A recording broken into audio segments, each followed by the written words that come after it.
Welcome into episode 276 of the Skate Podcast. I am Brian DeFelice, joined as always by Bridget Prue and Scott McLaughlin. The Bruins fell to the Seattle Kraken 4-1 at the Garden. So yet again, another loss out of the All-Star break. The record's not wonderful, but maybe Scott will get into a little bit later the difference between some of these losses. And we're certainly going to give our takes on last night's game in the last week of hockey and going forward. But it's also going to be discussed this Sunday. Scott, Bridget, you want to mention once again? Yeah. So Sunday is our first episode of Sunday Skate. Actually, we bumped into Razor last night in the locker room, and we were just talking about being excited for that. The dream team getting the game production meeting in the Bruins locker room. Yeah, we spoke to David Pastrnak, and then we were like, okay, skate pod. I'm not skate pod. Sunday Skate. Pasta had some great ideas for the 940 segment. Too bad we couldn't get him on live for something, but we will have some of the stuff we talked about with them after the games and audio from that, as well as our takes on it. But I wanted to bring it up before we started talking about the Kraken game, because if you guys are listening to us on a daily basis and you are sending us emails or mailbag questions on Twitter or comments on YouTube, even on days that we're not having mailbags, this is a good opportunity to call us on Sunday and ask us then, so we get to it quicker. I mean, we'll be taking phone calls every Sunday morning. So just an idea for if you're listening to this, it's going to be pretty much a similar crew. We will get Brian from the car. You better call in the first show. Oh, I'll be calling in. And I guess probably worth mentioning, how to listen, because I think, our audience has grown. So there might be people who don't usually listen to WEI or whatever, but we are on 93.7 FM on the air. You can listen on weei.com. There's a big listen live button on the Odyssey app. So live on all those, and we will be posting it in podcast form after, both here on the Skate Pod channel and on WEI's on-demand channels. Yes. So pretty much we'll be getting an extra episode a week now. Oh. Yeah. So that's February 18th, and that goes until the end of the season. So we'll definitely be listening to Sunday Skate. And as far as the Skate Podcast, Bridget, Scott, why don't we get into the opening shifts? And Scott, why don't we start with you? Yeah, my opening shift is that people have to learn how to differentiate between bad losses and good losses. I get it. It's sports. Technically there's no such thing as a good loss or a moral victory or whatever. But over the course of an 82-game season, there's losses where you play the right way and your process is good and there's something to build on, and you just don't get the result. And I think these last two Bruins games have been those kinds of losses. They have controlled play against both Tampa and Seattle. They dominated a long stretch of those games. Obviously, they didn't play perfect because they did end up losing, and we'll get into, some of the things that did go wrong, because there is some stuff to clean up for sure. But if you play the way that the Bruins played against Tampa and Seattle, you are going to win far more games than you lose. I get that it's tempting for people to look at their record since the All-Star break and say 1-3-1, 4 losses in 5 games. That's awful. What's gone wrong? Are they falling apart? The Calgary and Washington losses were awful. Those were embarrassing, straight-up no-shows. Tampa and Seattle losses, they have played better. Honestly, I'm not worried after these last 2 games. In fact, I'm even encouraged because they are at least playing the right way, and you can see them building and creating chances and getting offensive zone time. It's, if you play that way, you will be fine. And I think the Bruins, for their part, need to remember that and, not get away from it now, not get too frustrated because they haven't gotten the results. But it's a little amazing to me, the number of fans I've seen, especially on social media, acting like the sky's falling. If you had that reaction after Saturday's loss to Washington, I get it because that was that kind of game. I don't get it if you watch these last two games. Like, I think you can separate the result from the process and the way that they actually played. I think it's just been a sentiment though, because like at the end of the loss to the Kraken, people were booing again. And it wasn't like they played a bad game, but there were boos again at the very end of, and that's the thing I can't explain. And you guys were. Yeah, you're right. But what I was actually encouraged, because remember that episode after the Washington game, I said, like, I think most fans can tell the difference between, not having the effort and having the effort. It was encouraging last night that when some fans, who I would say were not very intelligent, started to boo, there was a counter cheer that almost like drowned it out. So that was at least like encouraging to hear. But at the end of the game, those people, the optimists had left apparently, because I heard a pretty strong boo at the end. I still heard them. Like now some of them also might have been the Hingham and North Andover natives cheering Beniers and Decord. I don't think so. Because those fans had plenty to cheer for, and there were a lot of them in the building. Yeah, well, yeah.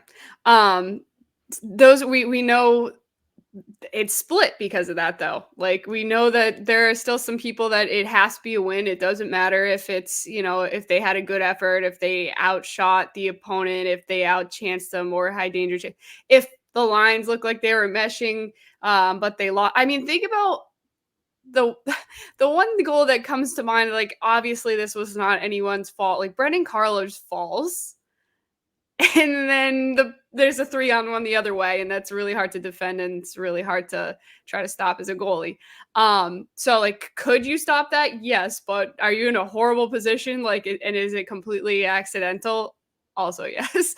And Pastrnak scores first, and it just felt like that game was going to go Boston's way, and it felt like, okay, they're going to tie it. I think that third goal, though, you could kind of get the sense, all right, 2, we're not sure they're going to get 2 today, but it felt like they were going to get 1 more. They didn't. My opening shift has to do with how well that top line played. And in the Kraken game, it was DeBrusk-Zacha-Pastrnak. And I wanted to bring it up right off the top because last episode we mentioned DeBrusk and Zacha maybe being a little bit down, DeBrusk being another slump.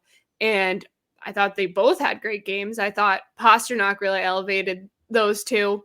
You kind of know you have to play at your best to be next to Pasta. Like you can't just bring a half-ass effort because you don't want to take away from his ability to score. And you know that a huge part of the team's offense relies on him. So you know you have to bring it when you're on that line. And I thought they did. I thought they had probably the best chances of any of the lines. And it was nice to see them bounce back. And they did have the goal. Bridget, I'm glad you bring this up off the top because Jake DeBrusk last night had how many points? 0. Okay, 0. I thought he played phenomenal. I thought that earlier in the year, he wasn't scoring. And recently he's been in a slump too. But earlier in the year, he wasn't producing. And people kept telling me that he was playing really well. He was just snake bitten. And I just straight up, and I'm entitled to this opinion. I just didn't agree. Like I didn't agree. I visually was watching him and I saw a player who was like, he wasn't terrible, but he was a guy out there. And at the time I said, if Jake DeBrusk was forechecking his ass off and back checking his ass off and, getting his nose in there every shift, I would never ever criticize him for not scoring because you can tell that the effort is there. And I just think that I thought there was a fine line between how he performed last night in a productionless game versus how he performed earlier in the year during productionless games. And Scott, I know that and I'm not saying that this is you, but you were oftentimes talking about how he was playing well without scoring, but I just feel like, yes, there may have been underlying analytics that backed that up earlier in the season, but last night, and he did say them. He did. He did.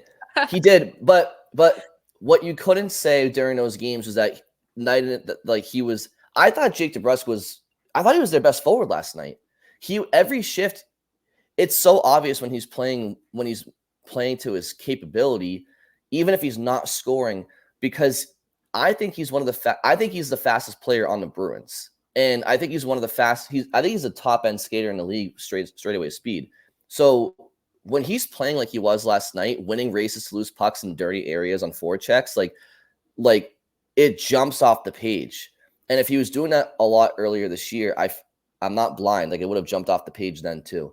But in any event, I thought he played great, and I thought that line played really well as a unit. Additionally, yeah, and it's encouraging to see him have a game. Really, I would say 2 games like this, because I thought he played really well against Tampa too. I know we talked about that a little in the last podcast, but for him to play like this when he has been in a point slump, because I think what happened, I did see good games from him early in the year, quite a few of them.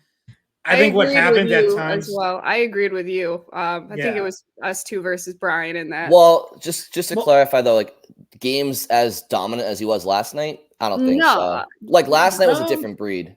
Not all of them. I think he had some of those, but I think what happened early in the year is, like, he put together good efforts. The goals still weren't coming, and then you'd see it start to fade and go in and out, and then he'd have 2 rough games in a row, and all of a sudden everyone's on him.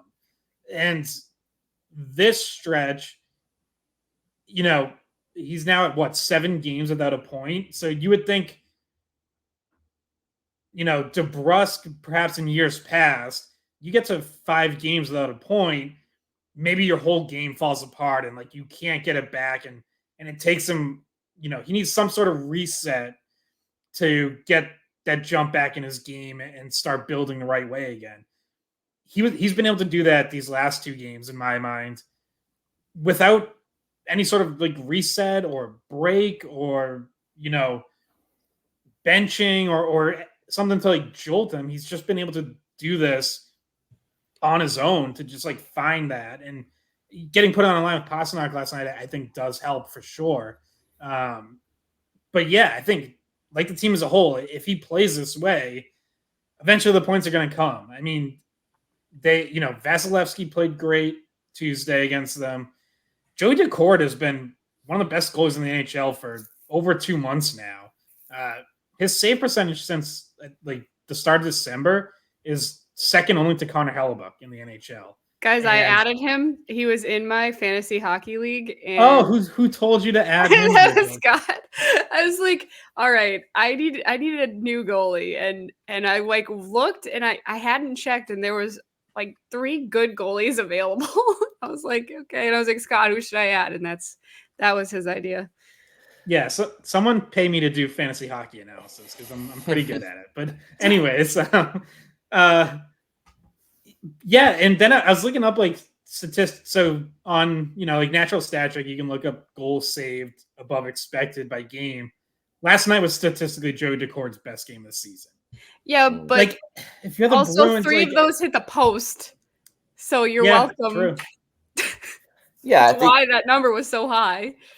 I think clearly last night was a matter of misfortune for the Bruins. And people listening to the podcast for a long time might think I have some sort of personal vendetta against Hampus Lindholm and Jake DeBrusk. Certainly not the case. I like DeBrusk as a person, and I think he's a really good player when he's on. I think last night, like, honestly, may have been his best game of the season. I mean, there were, like, Brandon Tanev is a player who, if you go into the corner with him, you're gonna be in a one-on-one battle. He works his ass off. And there was one play last night where DeBrusk and Tanev is very fast.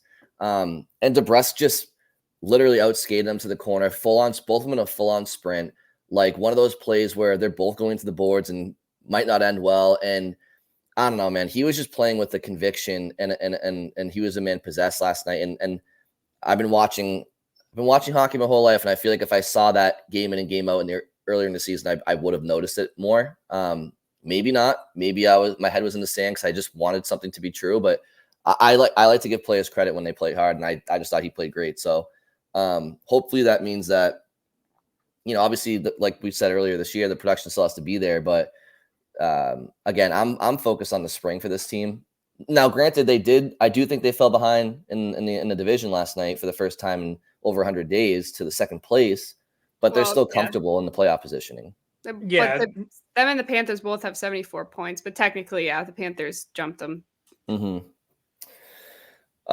Okay, so my opening shift, Bridget, you don't have to put the banner back up. It's okay. I pulled it down because we were already 15 minutes in. I'm like, I don't think these are opening shifts anymore. We went on a whole tangent about Jake DeBrusk. So anyway, go ahead, Brian. But it actually is related to it's related. And last week, I believe it was, Bridget was the recipient of a beautiful flower and card on the 9th floor for women in sports recognition. And one woman who has just exploded onto the scene in the last, I would say, maybe year and a half, 2 years, and really kind of appears to be like a true NHL insider and seems to be a pioneer for women in that regard, is Emily Kaplan over at ESPN. And I came across a video of hers for ESPN last night talking about specifically the Bruins and their trade deadline approach and certain targets that they could go after.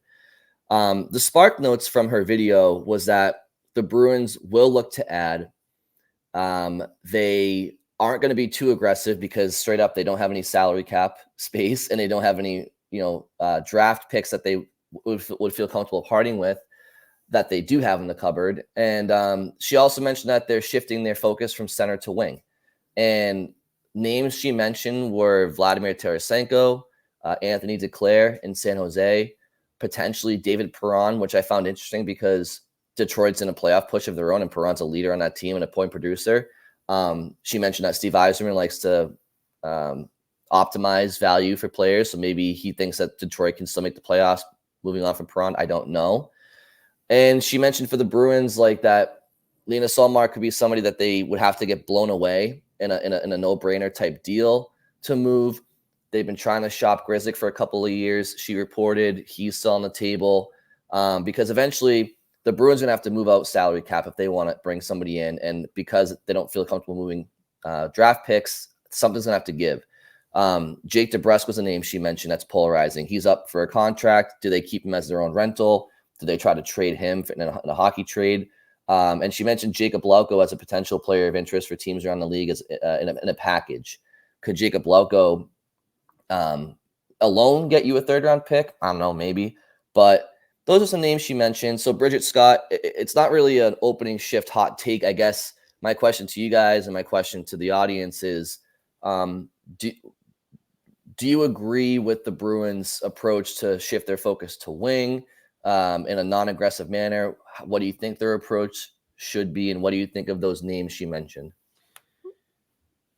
Yeah, it's interesting on Perron too. Like, one thing Yzerman's done, I think he did this last year and even back in Tampa, is like he'll do a little bit of the sell here, buy there, like a little bit of a hybrid approach that for Boston fans, the Red Sox have also done at times and it has not gone well for them. I think Yzerman's had a little more success with it. So like I could definitely see him sell Perron because he's a pending free agent and he's probably not part of their long-term plans, and then turn around and like trade for someone with term who's, a roughly comparable player.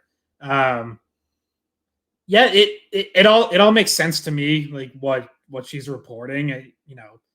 Bruins are still, even with this recent slide, tied for the second best record in the NHL. Obviously, they're in it. They're going for it. They think they're a contender.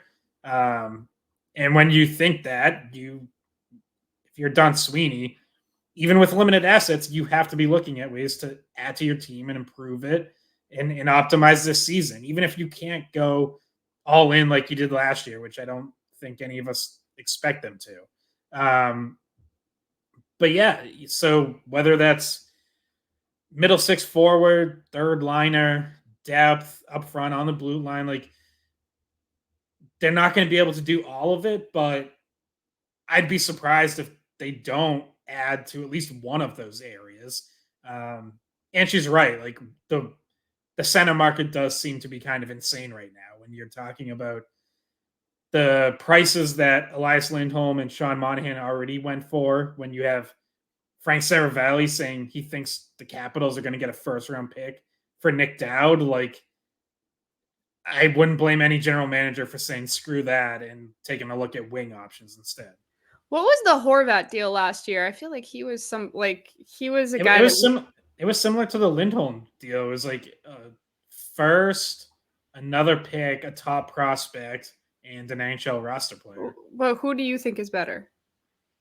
I would rather have Horvat. Yeah, me too. That's like I feel like there were more like he was a higher quality center option last year than I've heard are like available this time around. At least from like the trade rumors that we've heard so far, like his name would still have been higher to me than those other guys. But I guess that's probably just a random tangent. It's to say I'm not entirely impressed with the center market for what you'd have to give up. I could see why they'd want to stay away from that position, and you probably can get a better deal at wing, and especially if it's more of a depth bottom six winger. But you want to know what go off of that, like one of the main things I was thinking when you were mentioning that was the Lauko piece of it. Like to tie Lauko to a trade package, and like, because I don't see them like one-offing, like to just want to get a third-round pick back. Because like Lauko, despite him not having a whole lot of offensive upside, there's very few gritty players on this team, and you could at least say Lauko brings that if you need it, and that might be something that sets the tone in the playoffs. If you have a conversation with him, like, hey, on a night where we're down by 2, we might need you to go out there and, mess with someone, just provide energy. And I think he could be more valuable than a third-round pick in a playoff run. So that part of it was interesting to me, because I just feel like that's maybe a stretch. I don't know. Like maybe we see it happen as part of a package, but there's no reason to. We're talking already about how we're not sure how the bottom 6 will shake out, and Lauko has been playing on the third line. Like he didn't play yesterday, but I feel like he's a piece that they at least want to have for the and that's, and when she mentioned him, I think she did mention him with the intention of a package, being part of a package. And I was surprised too, because she's hearing this from somewhere, which means that teams around the league, to your point, Bridget, they value those little intangibles that Lauko would bring to a playoff series and a playoff run, which is energy and so if other playoff teams want that, shouldn't the Bruins want that, right? Now, again, obviously the question is, if you're parting from him with a Grizzly or something like that, you would imagine that there's something of value worth it coming back. But yeah, I found his name to be mentioned interesting. Maybe it's why he's been getting third line looks to show other teams around the league he could be he could be a third liner. Hint, hint, wink, wink. I'm not sure. But then he got healthy scratch 2 games. Yeah, yeah, that definitely hurts that theory. No doubt about it, Scotty. Yeah, he did. But also, like, think about it this way though. So say we're talking about Pat Maroon, and he's on an expiring contract, right? Yeah. Is Lauko? We'll have to pull that up. But like, say, because Lauko's younger, obviously. Maroon is at the tail end of his career. Lauko has 1 more year after this. So he's not a true rental. And then it's still a restricted free agent. So there's several years of team control. I could see a situation where Minnesota would be like, even if Maroon has better like upside this season, they don't really care, because he's like, they're not going deep in the playoffs. Like they're not worried about that right now. And he's essentially a rental for them already. So I could see them wanting to add someone younger, like a younger version almost of like a fourth liner that can be gritty, but like now you might have him for a little bit longer, and he's not super expensive, and you have team control for a little bit longer. Like, could you see like a 1-for-1 on a guy that's like an older rental bottom 6 forward for a younger, like Lauko, like a younger bottom 6 forward that isn't a rental, like they can actually keep as part of a piece for the future? Yeah, that like something like that intrigues me. And if it came to that, like I would make that trade. I would trade Lauko 1-for-1 from Maroon. I think that veteran presence, I still think Maroon has more offensive game than Lauko has shown so far. So that would make sense. You might even have to throw in a late round pick or something. But yeah, that's where like I could be okay with parting with Lauko is if you're bringing in someone else who's more of a veteran, more established than him, who's probably going to play over him. It kind of makes him expendable. And again, I get he could be part of your future, but in all things considered, like a fairly limited role. Like there was a time where I thought maybe he might have had third line upside. I don't see that right now. Maybe he makes a jump in an off season at some point, but we really haven't seen that at the NHL level from him yet. So I'm not going to overvalue fourth liners like that. No. That gets teams in trouble. So if a team is interested in Lauko and it helps get me something, helps upgrade my bottom six, then sure. And yeah, and if that trade ever happened, you would have a big faction of Bruins fans that would look at Pat Maroon's foot speed and Jakub Lauko's foot speed, and they would just instantaneously just be like, what are they doing? They're trying to get faster. It's like, okay, time out. Hold up for a second. Number one, I don't care how fast Lauko's feet move. He can't handle the puck. In fact, maybe they move too fast for his hands because he makes no plays out there with the puck. I haven't seen Lauko make more than 5 good passes all year. Seems to really have trouble stick handling when he's skating. You're really selling him on Minnesota, Brian. You're really selling him to the. And to those who want to dog on Maroon, say what you want. The guy's got 3 cups. At one point in his career, he was on a line with a young McDavid. Not saying he was keeping up well with McDavid, but if you're on a line with McDavid, you got to move your feet a little bit. I guess what I'm saying is knows how to play with good players if he needs to. And yeah, just brings that leadership and that toughness and that score. Again, don't forget, Lauko has 4, 5, 6 points in the season. Maroon's capable of doing more than that. That's objectively. I mean, the guy can score at the NHL level at a certain clip that's better than Lauko for sure. That would be interesting for his career. Say he won another Stanley Cup with Boston, or another, say he gets traded to the Stanley Cup winner. You have to put him in the conversation for very greatest of all time. Oh, not greatest of all time, but he's definitely part of those random conversations about remember when this guy won with all these different teams and yeah. He was a fourth liner, but he'd have as many cups as Wayne Gretzky. He would, and that is why he would cement himself, even if people forgot who he was. Years down the line, it would be you'd be looking through the record book, you'd be like, oh yeah, Pat Maroon won all those. But if he got brought into Boston, yeah, you're right. Some of the fans just don't like him already. I mean, I can already see. Yeah, I can see all the analytics darlings looking at him being like, "What are they doing?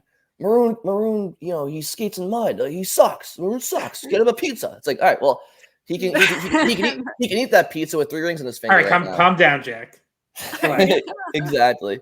No, but it's true. It's it amazes me. It's getting to the National Hockey League is, I mean, you're talking tens of that. How many people have played in the NHL all time? The amount of people. I don't know, but I saw a stat today that Jágr has played with 39% of them. That's crazy. Well, yeah. there was a stretch until the last year or two where it was something it was 30 something straight cup winners had at least one player who was teammates with Jaromir Jágr at some point. It was an crazy, unreal streak. Yeah. I just just to tie it back around, for everybody who it's pretty popular on here to shit on Maroon, but it's look, the Lightning thought he was good enough to be on their fourth line for 2 cup wins, and the Blues thought he was good enough to be on their team. And as Bruins fans know, in 2011, there wasn't one Bruin who didn't carry their weight on that roster. It takes a whole team to win, and he was very much a part of the bottom 6 identity of 3 championship teams, and you can't take that away from the player. And Brian, thank you for your Tomas Kaberle appreciation. Oh, listen, Tomas Kaberle. he was more solid than people. He wasn't. Well, yeah. Well, guess what? There were very few times that I would have booed the Bruins, but I would boo him. I will. Like boo. I don't understand. Here's the thing about Tomas. I'm pretty sure the reason Bruins fans may not have liked him was because, like, he was supposed to be like their PP1 quarterback, and Right. they had that was the worst part of the team. It was the worst part of the team. But as I just said, it takes the team to win a cup, and he played a role. Adam McQuaid was not an established third deep pair guy. He was a rookie. Like Caberlet probably helped him a lot, and I think McQuaid would probably be the first to say that. Maybe they did it in spite of Caberlet. He had like 11 assists that postseason. Yeah, he moved the puck. Like it was you need that guy. I didn't like him. But well, you know what's funny? Like I feel like he was the team punching bag because like 3 or 4 years ago during COVID, the Bruins had that like Zoom watch of the 2011 Game 7, and like you could just tell the guys were all giving it to him. I'm pretty sure Kapler like signed out of the Zoom because he was getting harassed like halfway through. I just like this. Tomas Caberlet was tied for second on the team in assists that postseason. Yeah, he was. That's so funny to me. Like, yeah, it just doesn't feel like that. Yeah, no, I thought he was exactly what that third D pair needed. I mean, you had McQuaid's size and toughness and, defensive ability. And then you had Caberlet, just kind of the veteran moving the puck. I mean, McQuaid was never the best transition player. So, but in any event, speaking of that 2011 team, guys, 2011, 2019, 2013, all 3 cup runs. Neither one of those cup runs was there. I mean, Yager in 13, I suppose, but none of those cup runs had a, all-in approach, right? They had a let's complement the team that has gotten us to this point.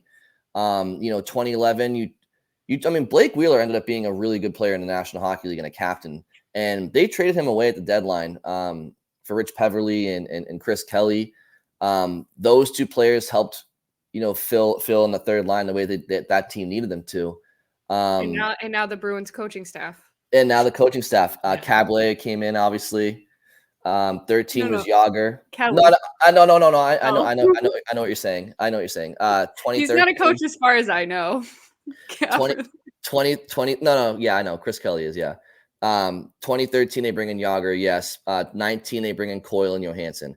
As opposed to last year, they bring in Orlov and Bertuzzi and Hathaway, like very much all in, didn't pay dividends. So long way of me saying, like, maybe it's like, yeah, just have a deadline where like you just complement what you have that's gotten you to this point so far. Now, I do think this year is tough for the Bruins. They don't have much to offer. It's like when I think of the Bruins deadline approach, if the Bruins were the only team in the league, I think they'd have a tough time. Like if they're one of 2 teams in the league, they'd have a tough time pitching to the other team something worth giving them in a trade.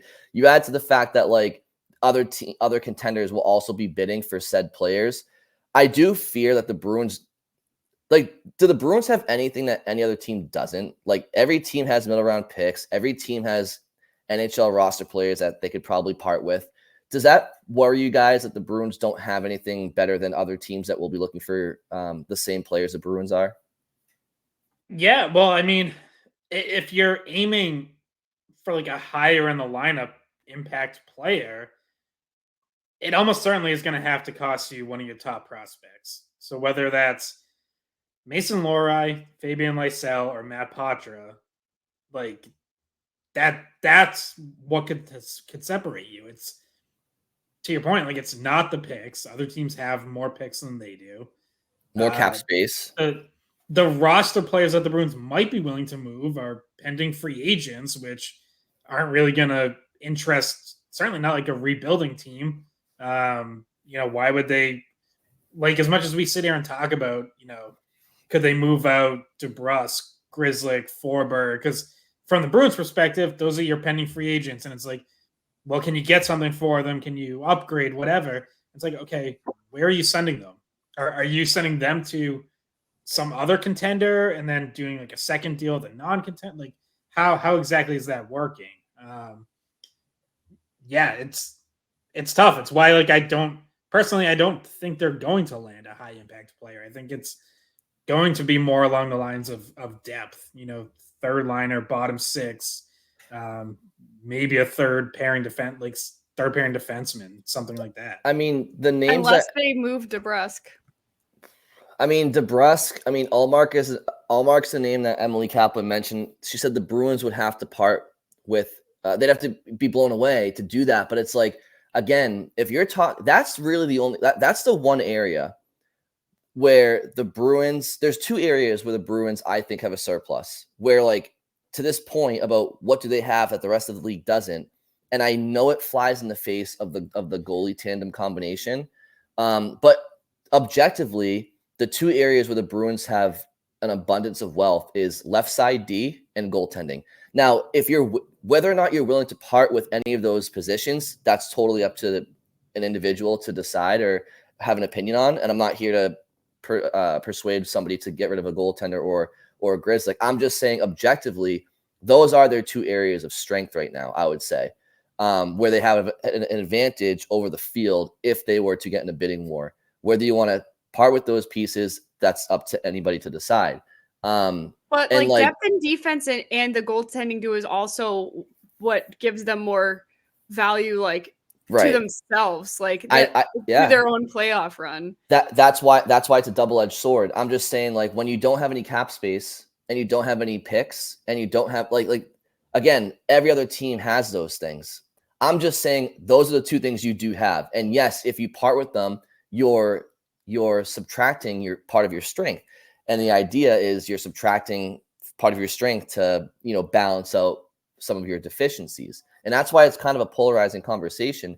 I mean, the names that Emily Kaplan mentions, Anthony Duclair, Vladimir Tarasenko, David Perron, like, I don't know how the Bruins are getting any of those guys. Like, San Jose is going to want, Duclair is one of their best players in San Jose. Like, they're going to want to optimize him if they part with him.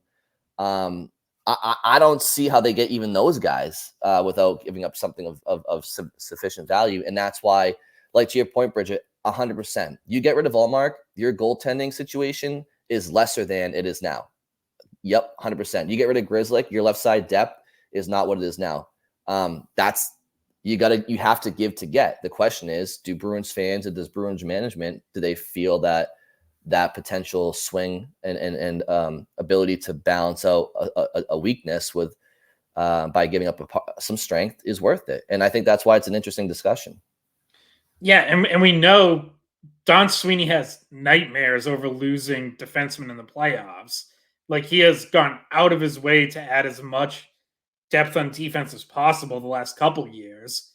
So to suddenly trade away from that and leave yourself thinner on the back end would really fly in the face of what we've seen from Sweeney the last couple of years. So I don't think that happens unless you're turning around and adding a defenseman. And again, I also just still wonder, like, what value do Grzelcyk and Forbort even have on the open market right now?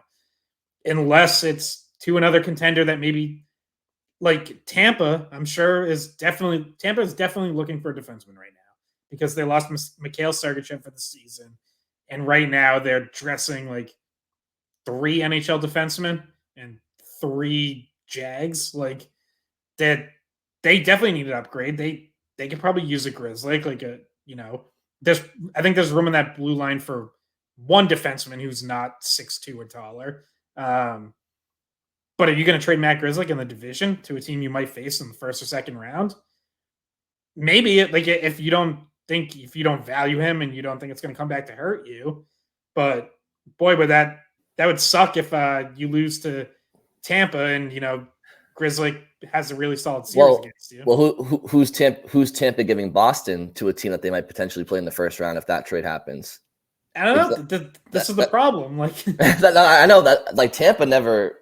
Tampa doesn't have any depth to trade away. So no, Tampa would want to trade pick, prospect, whatever. Like, they're not trading off their active. That's why I'm saying, like, it's that trade. Those trade partners wouldn't be that. But that's why I'm saying, if you're gonna say, like, would the Bruins want to give Grzelcyk to it? Like, Tampa would have to.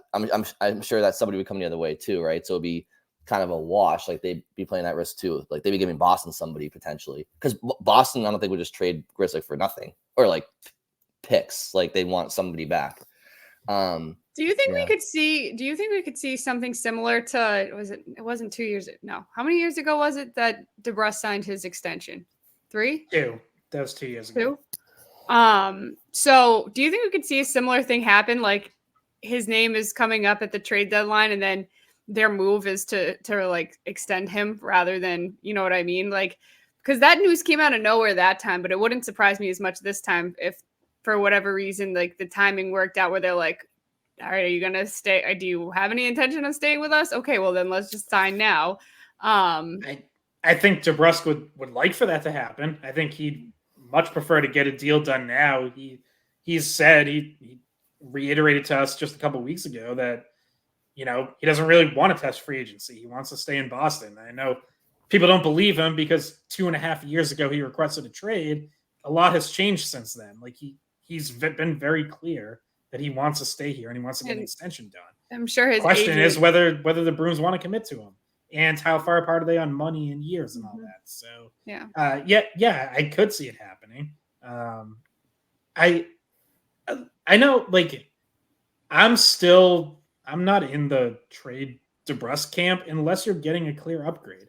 Like one name that now I don't think they're selling because they've gotten hot, but the St. Louis Blues for a while looked like a team that might sell. And one of the names that popped up is a player I love, Pavel Buchnevich.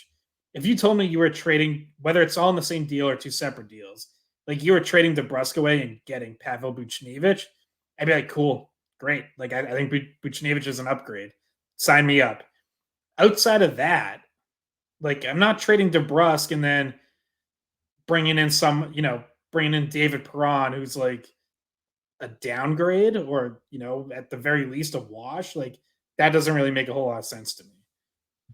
Yeah, and you know, if DeBrusk you might be able to get at in terms of a contract, a good deal compared to what you thought you were gonna if you signed it earlier in the season, or you know, if you signed it in the off season prior to this season. So like I feel like it's got to be at least tempting to see that unfortunately his value has gone down in terms of being inconsistent, but it might help his case to stay because his number, well, depending on how low the Bruins are trying to bring that number down to, like he's not really in a position to be thinking about trying the market. And I mean, he can, obviously, everybody that's a free agent, and he might be able to get more money outside of Boston, but if he values being here, agents hate when a player goes on the record and is like, I want to stay here. They're like, no, you have to at least pretend. Like, but with DeBrusk, it makes sense. He doesn't want to he already knows that the fan base is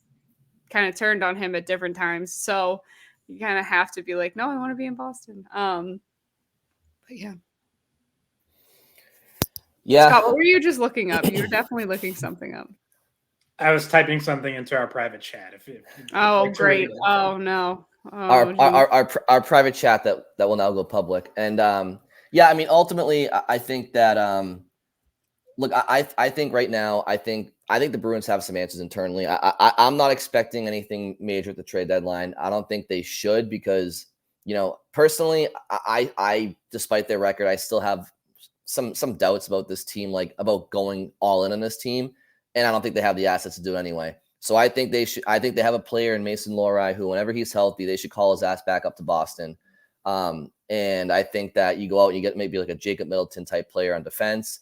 I think you trim up your bottom 6. I think I think Steen's out of the lineup at some point. I would have a 4th line of Beecher, Heinen, and insert, trade deadline upgrade, Pat Maroon or something like that. Have a 3rd line of Geeky, Frederick, give Lysell a look, and just, roll with what you have. Try to give people some looks.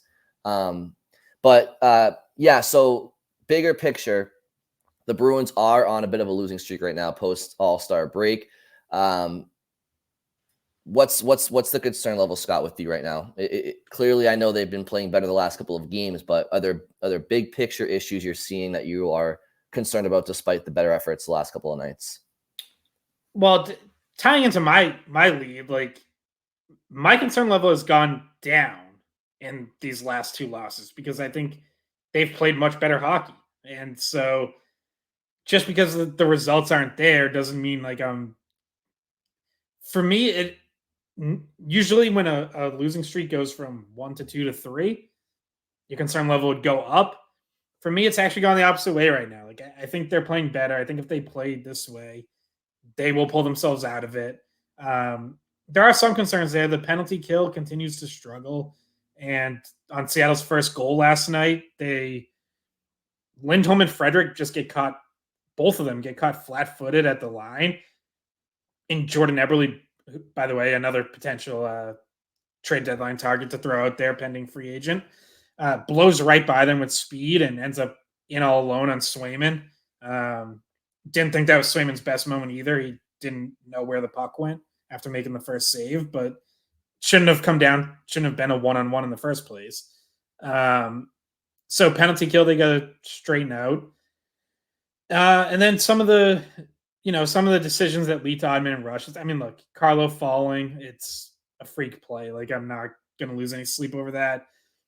The final Seattle goal, like the backbreaker that makes it 3-1, poor decision by Parker Wotherspoon. He just tees up a slapper right into a guy standing 5 feet in front of him.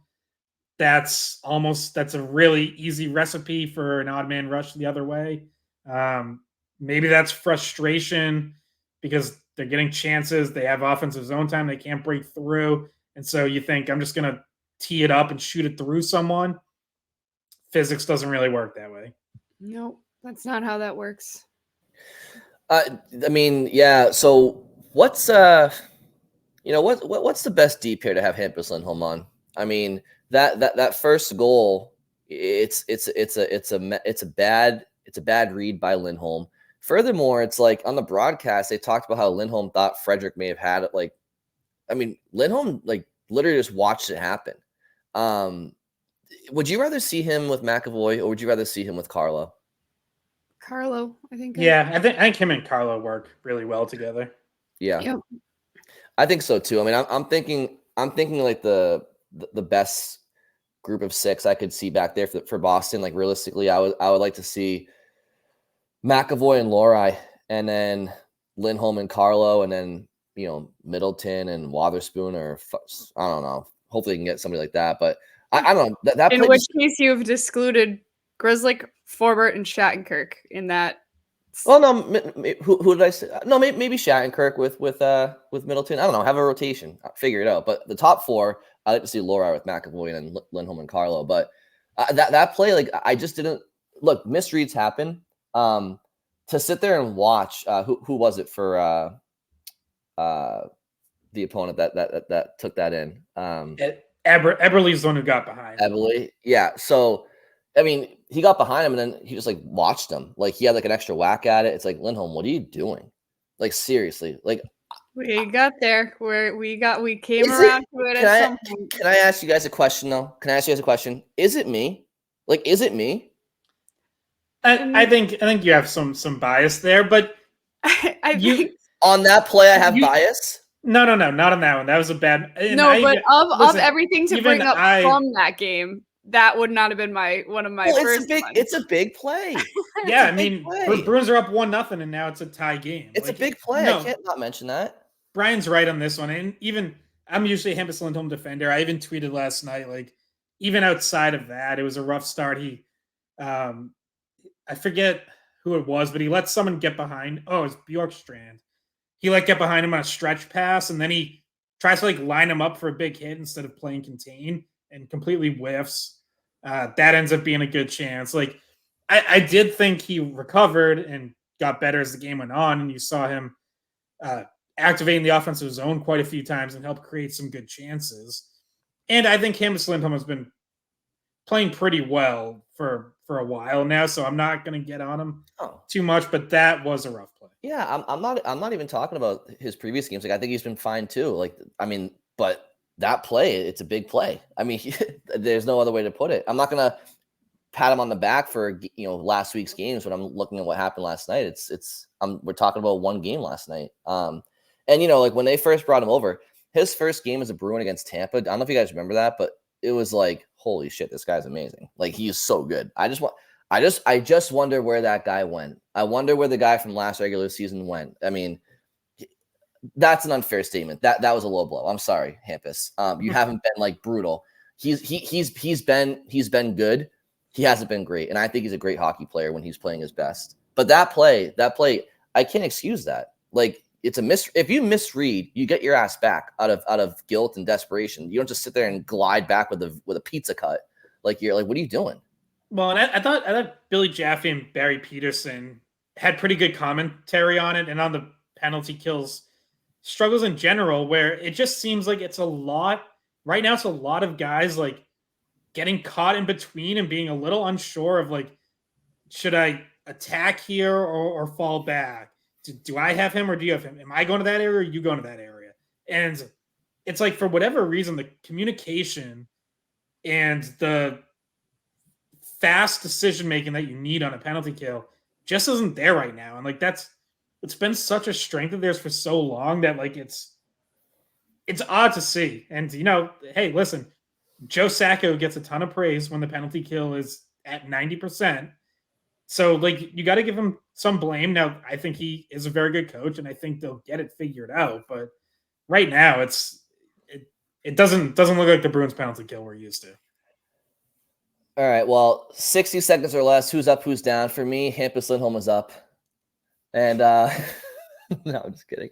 I mean, look, they've had a tough couple of games in the win-loss column since the All-Star break. Are there any notable quick ups, downs for you guys? I mean, maybe just let's just go with a couple of ups, because you can probably make a list of guys who might be down, but who despite the win-loss record since the All-Star break, who's battling through it? I think Charlie McAvoy had a great game last night too. I thought he be a difference maker. I thought Jake DeBrusk had a great game last night. Anybody else for you guys? Pavel Zacha has been coming alive, as you mentioned, Scott, last episode a little bit. Played well last night too. Yeah, Pastrnak scores the only goal. He had, I think, 14 shot attempts, and he's still putting up points. So that's an easy one we could default to almost every week. But I think he remains up even. Yeah, we don't usually. We're like, oh yeah, tack it on at the end. Oh yeah, and Pastrnak. Yeah, he's our wild card if we ever just don't have any options. Yeah, Pasto's up. Yeah, I'll throw out Trent Frederick as still being a little bit down. He remains stuck in a like DeBrusk stuck in a pointless slump. And whereas DeBrusk has now had a couple of really good games, especially Thursday night, I think you're still kind of waiting to see Frederick get back to making the kind of impact he was before the All-Star break. I think I thought Richard, again, he's giving it an honest effort since his call up. I just don't think he's the difference maker that anybody really expects at all. But he's trying. But Boquist and Steen, again, until those guys do something, I'm good. I'm all set. I mean, not to be mean, but I'm all set with Steen. and I could, I could probably try to rhyme a couple of the words. I don't think he's lean. Oh Jesus. I think we should end it here. Makes my face before he starts to rap about Oscar Steen. I think we need to finish this off. All right. Well, before we sign off, guys, so hope everybody has a great weekend. It'll be a better weekend if on Sunday morning they tune into Sunday Skate at what time? 9 a.m. 9 a.m. on WEI. 2:11. Who's bringing the donuts? Scott, you're gonna have to watch your back, because don't forget Bridget still has a bit of a vengeance against you. You kind of chirped earlier in the week. You better, sleep with one eye open, I think. I hope that I have a very long memory for things like that. Well, Bridget, you are the best. I will never get on your bad side. I hope you have a wonderful weekend. Scott, good luck to you. And I'll be listening. Brian in the car will be calling in, I'm sure. And to our listeners, have a wonderful weekend, and we'll talk to you on Monday. Hey guys, thanks for watching the Skate Podcast. If you want to see more of our videos, visit our playlist. Not in front of a screen? You can listen to us on Spotify, Apple Podcasts, or wherever you get your podcasts. Don't forget to follow us on social media. And if you enjoyed this video, please don't forget to give us a thumbs up, subscribe to our channel, and leave a comment.